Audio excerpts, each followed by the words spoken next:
quand tu combles des besoins à partir de ce que tu as à offrir, des besoins au-delà des tiens, mais là, tu es dans un cercle vertueux au lieu d'être dans un cercle vicieux, tu sais.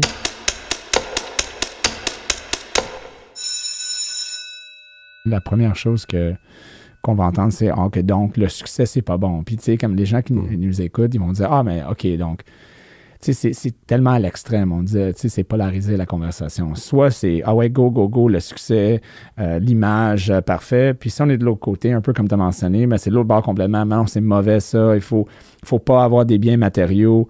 Puis, tu t'as parlé de ça, la dichotomie, oui. L'opposé, mais c'est pas.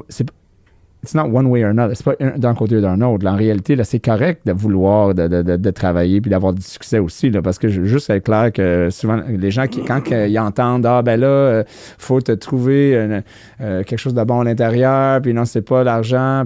Puis en fait, parle un peu de ça. C'est pas que l'argent est mauvais. C'est que l'argent est juste l'argent. Je veux dire, t'as deux moteurs. Principalement, puis c'est soit que tu es motivé par l'accumulation ou la co-création.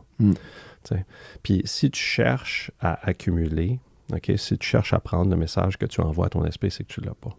Mais si tu cherches à co-créer à partir de ce que tu as, à partir de la vérité qui est différente de ta réalité, qui n'est pas définie par ce que tu projettes sur la vérité, mais la vraie vérité qui traverse tes yeux, puis si tu veux faire une différence, quand tu viens servir, quand tu viens donner, la première personne qui bénéficie de ce geste d'altruisme, c'est la personne qui donne elle-même. Fait que ça se ressent en toi, ça se ressent dans ton énergie, ça se ressent chez tes clients, ça se ressent dans tes employés.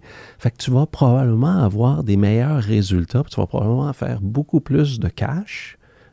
Sauf que tu es nourri tout le long, tu ne cherches pas à ramasser. Puis le cash qui arrive, puis la belle maison, tout ça n'est plus une prison. C'est contre-intuitif un peu. Là, c'est contre-intuitif, mais c'est ça, tu sais. Puis tu es riche tout le long, puis tu es riche parce que tu donnes, puis tu vas avoir des meilleurs résultats. Ça fait que moi j'ai absolument ri. Puis au contraire, pendant quelques années, j'ai repoussé mon talent, j'ai repoussé la réalité, mais du talent non réalisé devient de la souffrance. Tu as quelque chose à offrir, tu as quelque chose à donner, trouve ce que tu as à offrir, enlève tes lunettes du désir puis tes lunettes de la peur, puis superpose ce que tu as à offrir sur les besoins de la vérité, Puis c'est là que tu combles, là on va faire le lien avec la spiritualité, mais c'est là que tu combles ton dharma, ta mission de vie, comme les hindous et les bouddhistes disent, c'est quand tu combles des besoins à partir de ce que tu as à offrir, des besoins au-delà des tiens. Mais là, tu es dans un cercle vertueux au lieu d'être dans un cercle vicieux. T'sais.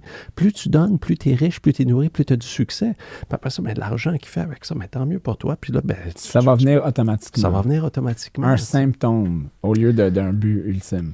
Oui, puis ton but ultime, c'est de servir. Puis servir à partir de ce que tu as.